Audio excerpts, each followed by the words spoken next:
Bonjour à tous, merci d'être venus assister à cette nouvelle conférence du Pôle Culture. Aujourd'hui, une fois n'est pas coutume, ce n'est pas Henri Chat qui va présenter l'intervenant, mais c'est moi. Pour trois raisons. D'abord parce que je suis très fier et heureux d'être là à vous présenter Najim Changama, qui est un ancien étudiant de la filière de lettres modernes. Et puis aussi parce que c'est un ancien collègue qui m'a assisté au Pôle Culture pendant plusieurs années.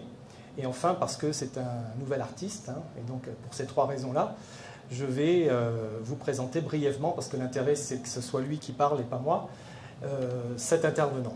Alors oui, d'abord Najim, tu étais étudiant ici entre 2016 et 2020, et donc que de chemin parcouru depuis 2016. On t'a suivi donc avec l'équipe pédagogique de la filière lettres durant toute ta scolarité, et tu nous en parleras sans doute, mais ce qui a structuré un petit peu ton parcours en tant qu'étudiant, c'est aussi le fait que tu as fréquenté assidûment les arts et les actions qu'on a programmées à l'époque, déjà en 2016, au bénéfice des étudiants. Actions culturelles, pratiques artistiques, conférences, mais aussi des masterclass et des séjours culturels. Alors, il y a eu dans ton parcours, et tu nous en reparleras sans doute, la résidence avec Jean-Luc Rahariman, qui pendant 3 ans est comme vous le savez, Jean-Luc est un écrivain franco-malgache, et grâce à la direction des affaires culturelles, il a été donc en résidence d'écriture pendant 3 ans au CUFR. Et donc Najim a suivi assidûment cet atelier, et on en voit maintenant les fruits. Mais cher Najim, tu as aussi postulé à plusieurs reprises pour participer à des séjours culturels. Donc là aussi je suis ravi, parce qu'on voit aussi là les fruits qu'on peut tirer de cette participation. Si ma mémoire est bonne, tu as suivi 3 séjours culturels, je regarde mes notes, un à Paris, un en Martinique, dans le cadre d'un échange interuniversitaire, et puis le dernier à Madagascar, avec une artiste qu'on connaît maintenant, pour collaborer avec le Pôle Culture, mais aussi avec le CUFR, qui s'appelle Christine Coulange, vidéaste, réalisatrice et spécialisée dans le numérique. Donc cela forge un projet professionnel, si ce n'est un destin, et c'est bien le cas de ce que Najim va nous apprendre donc ce matin. Comment, par sa formation, mais aussi par la fréquentation des arts du spectacle vivant, des séjours culturels, de l'offre culturelle, il est parvenu, comme d'autres, il n'est pas le seul, et c'est vraiment une fierté pour moi, à élaborer son projet professionnel. Et puis, c'est le deuxième point que j'annonçais tout à l'heure, Najim est aussi un ancien collègue qui a été pendant 1 an ou 2 ans, je ne sais plus, 2 ans avec moi au Pôle Culture. D'abord en tant que contractuel, donc il était mon adjoint. Maintenant c'est David, c'est aussi Henri Chat qui sont là ce matin, pour vous dire que c'est un travail d'équipe que nous faisons. Puis ensuite en tant que service civique, où il a officié la dernière année. Aujourd'hui, il a rejoint l'Éducation nationale, pourvoyeuse de nombreux emplois à Mayotte, et je crois, il nous en parlera, pour mener à bien un nouveau projet d'écriture. Il est actuellement en année sabbatique pour réfléchir d'abord à la suite de ses études, et puis ensuite à un projet de création. Et donc mon troisième point pour finir, et après je me tais, c'est promis, Najim est aussi donc un artiste qui est en voie de professionnalisation, artiste avec l'expérience déjà de la publication. Vous avez ici son ouvrage, d'ailleurs il en proposera des dédicaces à la fin pour ceux que ça intéresse, et puis aussi l'expérience du public et de la mise en scène. Il reviendra sur ce qu'il a pu notamment faire au Théâtre du Soleil à Paris, à l'occasion d'ailleurs d'un des séjours culturels auxquels il a participé. Voilà, donc cher Najim, très heureux de te recevoir, j'en suis presque ému, ce midi, et je te laisse la parole sous les applaudissements pour les encourager.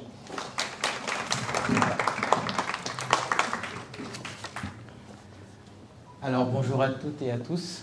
Je me présente, je m'appelle Nadim Changama, ancien étudiant en lettres modernes au centre universitaire. Donc je remercie Jean-Louis Rose, ancien professeur et collègue de cette présentation. Donc je suis très content de me tenir ici devant vous aujourd'hui parce que ça a été tout un parcours en fait d'être étudiant au centre universitaire, de profiter des actions culturelles jusqu'à arriver à là où j'en suis. Donc je vais faire une petite présentation. J'ai 23 ans et je suis arrivé au centre universitaire en 2016.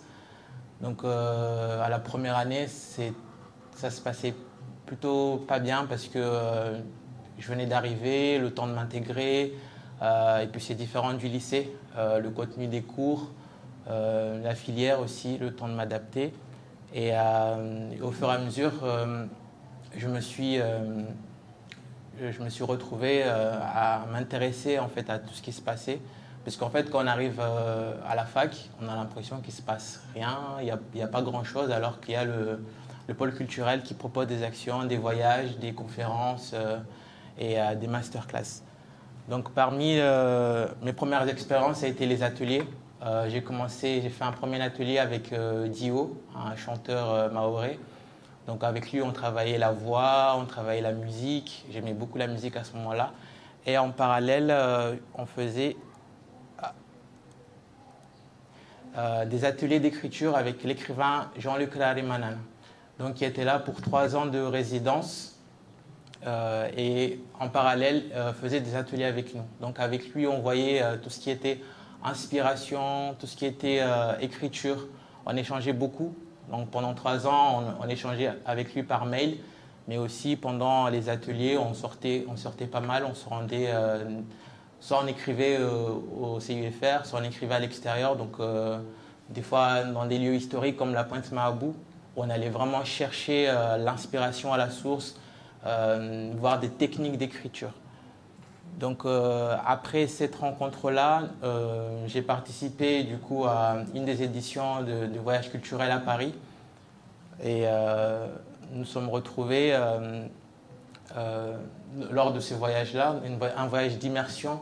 Donc on a fait les théâtres, l'opéra, on s'est baladé, on s'est immergé dans la ville de Paris et on s'est retrouvés à la cartoucherie de Vincennes, au Théâtre du Soleil. Et c'est là où j'ai fait ma première lecture publique. On était dans l'atelier d'écriture, on était une dizaine d'étudiants. Et parmi ces étudiants, certains avaient participé à ce voyage-là. Et du coup, on s'est retrouvés devant un public à lire nos textes. Donc c'était une rencontre formidable parce que certaines personnes ne connaissaient pas l'île de Mayotte, ne nous connaissaient pas. Et ils nous ont découvert à travers les textes, à travers les personnalités, et c'était un échange formidable.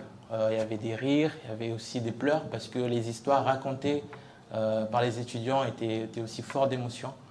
Nous étions accompagnés du musicien Tao Ravao, et pour moi ça a été le déclic en fait, autant l'écriture mais aussi la mise en scène, parce que je redécouvrais mon texte à travers la musique. Le fait qu'il était venu nous... Enfin, on ne s'était pas préparé vraiment, parce qu'il était là et il a commencé à jouer, et même moi je redécouvrais le texte et j'avais les premières sensations. Et de tout ça, ça m'a nourri, ça m'a engorgé plein d'énergie. Et du coup, à mon retour à Mayotte, je me suis donc engagé auprès du pôle culturel afin d'être adjoint. Et ma mission était de promouvoir la culture, les ateliers, les conférences, et donc de partager ça avec les étudiants, parce que comme je le disais tout à l'heure, certains étudiants ont l'impression qu'il ne se passe rien à la fac, mais il y a des choses qui sont faites et qui peuvent changer une vie, comme ça a changé la mienne. Et c'était intéressant d'aller vers ce public-là. Donc j'ai commencé en 2017 avec un contractuel, et puis après je suis passé en service civique. Et parmi les actions aussi proposées par le pôle culturel, nous avions aussi les masterclass. Donc ça a été aussi l'une des expériences qui m'a nourri, Donc la rencontre avec Christine Coulange de ses éditions numériques. Nous avons fait un premier voyage en 2019, donc j'étais à ce moment-là en L2 à Fianarantsoa. Donc on est allé vraiment chercher en fait l'inspiration parce qu'elle fait de la vidéo et de la musique. Et dans tout ça, elle raconte la culture. Et là, c'était la culture Betsileo, donc du sud de Madagascar, où du coup, on est passé à l'Alliance française. Donc les photos que vous voyez, on est à l'Alliance française en train d'enregistrer. Du coup, nous, on était plus des assistants, donc on l'assistait dans tout ce qui est la technique, dans la prise de son, prise d'image. On a pris aussi des images dans le train. Et à notre retour à Mayotte, on a participé aussi à une autre masterclass d'un audio guide qui est au MUMA, donc le musée de Mayotte qui est basé en Petite Terre. On a fait de la traduction de textes et aussi des montages de ce qu'on avait fait à Madagascar. Et un second voyage, cette fois-ci à Majanga, toujours dans le cadre de masterclass édition numérique. Là, on a filmé dans les Boutres. On a été dans les villages de pêcheurs. Donc toutes ces techniques, toutes ces histoires m'ont forgé parce que j'imaginais déjà comment je pourrais mettre en scène mes textes, comment je pourrais, parce que j'écris avec beaucoup d'images, comment je pourrais les placer. Et elle avait une façon de raconter ça, elle avait une façon de poser ses mots, de poser son art. Et ça marchait bien en fait, ça matchait l'image et la vidéo et la musique, pardon. Et à la suite de ça, j'ai continué toujours à écrire. Donc moi, j'ai commencé à écrire depuis les ateliers d'écriture. On s'est pas mal aventuré avec certains étudiants, mais beaucoup avec un collègue, Hamza, qui écrit aussi. Donc on a commencé à se rendre dans les collèges et à donner des ateliers d'écriture. Donc au début, on y allait avec Jean-Luc, donc on se présentait en tant que jeune auteur, on présentait nos textes à ce moment-là, donc c'était les textes qu'on travaillait en classe. Et du coup, c'était émouvant de rencontrer ce jeune public qui était intéressé par ce qu'on faisait. Et donc en 2019, nous sommes mis en contact avec une classe de 4e, avec qui on a travaillé pendant 1 an. Donc on leur a transmis aussi tout ce que nous, Jean-Luc, nous a donné. Donc toutes les techniques d'inspiration, comment aller chercher, comment poser ces mots. Et il y avait en fait dans ces jeunes-là, il y avait pas mal de choses qu'ils avaient à dire, pas mal de choses qu'ils avaient à raconter. Et l'écriture, en fait, c'était pour eux un moyen de poser ce qu'ils avaient à dire. Et on a continué ça avec, du coup, notamment en 2000, excusez-moi. Donc, en 2020, excusez-moi, j'ai obtenu ma licence. Donc, je me suis aventuré et consacré à l'écriture. Et nous avons été invités par la RLL et la mairie de Chirongi pour un programme qui s'appelait Rencontres fortuites. Donc, c'est un programme autour des contes. On nous a mis à disposition des contes, des audios des mamas qui racontaient les contes anciens, très anciens. Donc, comme on sait ici, et c'est une culture orale, donc on avait ces textes,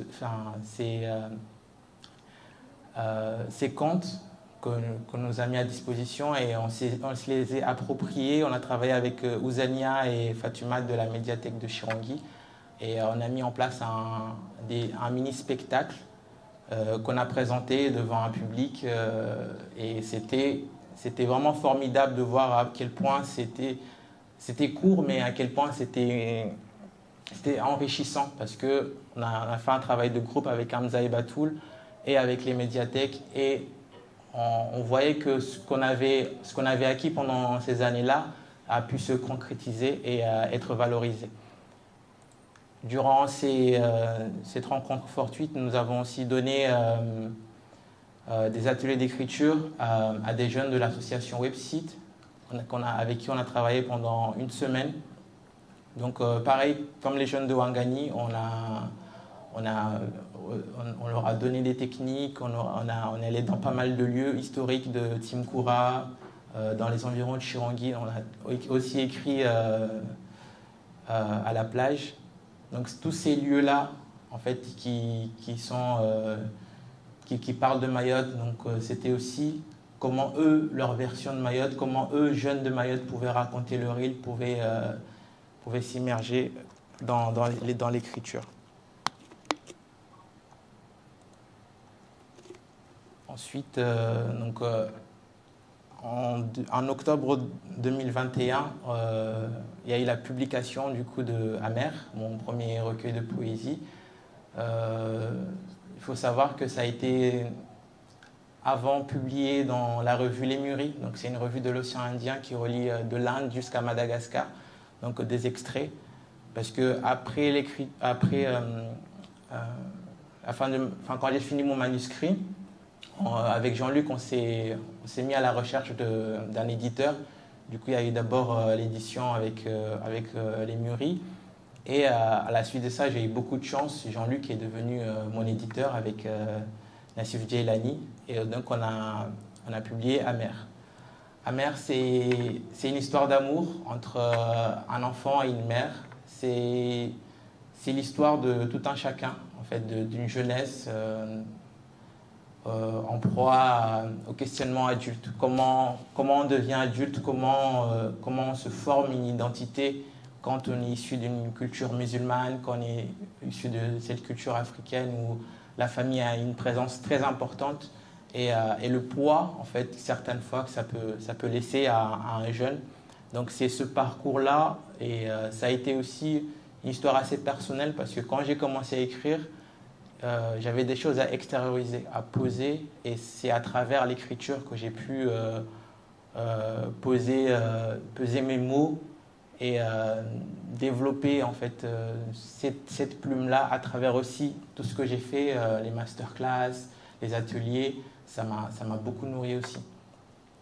Et du coup cette année, l'édition Projectile a été invitée au Salon Athéna de Saint-Pierre qui devait avoir lieu l'année dernière, mais qui a eu lieu cette année. Donc on a été invité, j'étais accompagné de mon éditeur Nassif Djeilani. Donc les 5 auteurs étaient invités, mais certains n'ont pas pu venir. Donc j'étais avec Ananda Devi, qui était déjà venu à Mayotte, que j'ai eu la chance de rencontrer, Davina Ito et Saïndoun Ben Ali, qui n'a malheureusement pas pu venir. Et c'était très intéressant en fait d'échanger, parce que c'était la première fois que j'échangeais avec le public, d'échanger et de rencontrer ce public-là qui avait lu ou non Amer et qui faisait les retours et qui me posait des questions. Et l'exercice était particulier et ça m'a fait plaisir de le faire, de me retrouver devant ce public réunionnais et de raconter cette histoire, parce que c'est aussi... je l'ai écrit à Mayotte, mais c'était intéressant aussi de le retrouver à La Réunion, en fait, avec ce public réunionnais. Une des rencontres qui m'a ému, c'était avec des jeunes étudiants qui se sont amusés en fait à reprendre les couvertures des livres et à chacun donner son point de vue sur l'histoire, comment ils imaginaient du coup l'histoire de Amer, comment ils l'ont perçu, comment ils l'ont ressenti, et ça a donné ça du coup moi-même j'étais impressionné parce que il y a des points que j'ai pas forcément pensé, il y a des choses que j'ai pas du tout pensé. Donc à ce moment-là aussi, j'étais professeur des écoles, donc c'était délicat aussi de faire la transition entre les cours et le parcours littéraire, mais j'ai pu faire la part des deux. Mais cette année, je me consacre entièrement à l'art et en ce moment, je suis en résidence d'écriture où justement, avec tout ce que j'ai traversé avec Christine, j'ai envie de mettre en scène les textes à travers des images et la musique. Du coup, je travaille avec Nacho qui est là.